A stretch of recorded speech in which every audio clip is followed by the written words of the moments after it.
Hey there, it's Farhad here from Fit with Farhad and TFF Fitness, and I want to talk to you today about glute training. So we all want to get good glutes, even if you're male, okay? And I'll explain why. So women generally tend to want to work their glutes more than men. It's safe to say that. From an aesthetic point of view, a nice peachy bum is very pleasing for a woman to have and for other people to observe. And without sounding pervy, I hope you understand what I'm going on about. And let's be honest, I'm a red-blooded male. I like big butts and I cannot lie. But what about men? Why would you want a big butt? Okay, the glute muscles, I was gonna say the butt muscles, the glute muscles, which are the butt muscles, are one of the most powerful muscle groups on the human body. They're one of the biggest muscles on the human body, and they're very, very functional, okay? So from a sporting point of view, you wanna have good, powerful glutes. If you wanna get lean, you wanna work your glutes because it takes a lot of calories to work your glutes. If you want functional fitness, having good, strong glutes is important. But before you even step foot in the gym, there's one thing that's really, really important to understand about your glutes, and that is from an anatomical perspective. So as you can see here on this diagram, your glutes start off in your pelvis area and in your sacrum. They go into your femur, into the gluteal tuberosity of your femur, and they go into something called the iliotibial band. Now, if you look at the direction of the muscle fibers here, they go at this angle, okay? And this is really important to understand. When you're training your glutes or any muscle, you want to contract the muscle in the same direction as the fibers of the muscle run. So when you want to contract the glutes, they've got to go in that direction. So before we even get started on what exercise are best to build glutes, we're going to really talk about what the glutes do from a function point of view.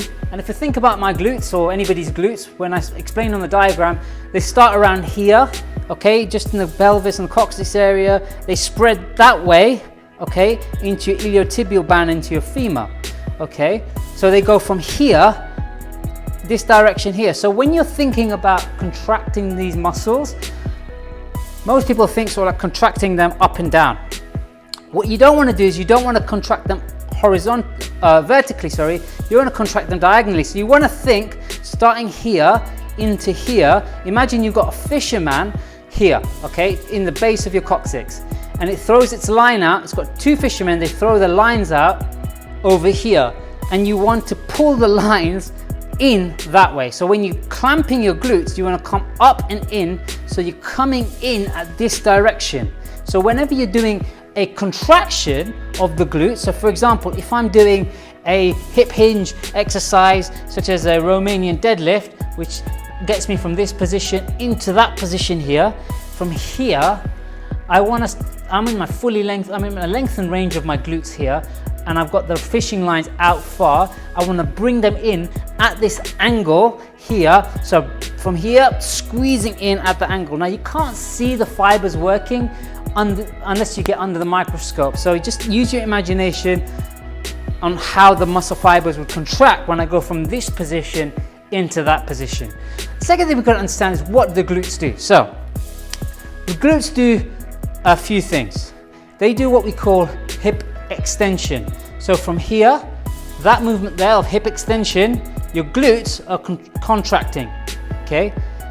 They also do a little bit of external rotation of the foot, and they'll do a small amount of abduction of the leg, okay? Well, a fair amount of abduction of the leg, okay? So your glute med, your glute min, and even your glute max will do a little bit of that. So from here, here, here. If you do those three together, you'll feel a nice clamp in your glute, okay?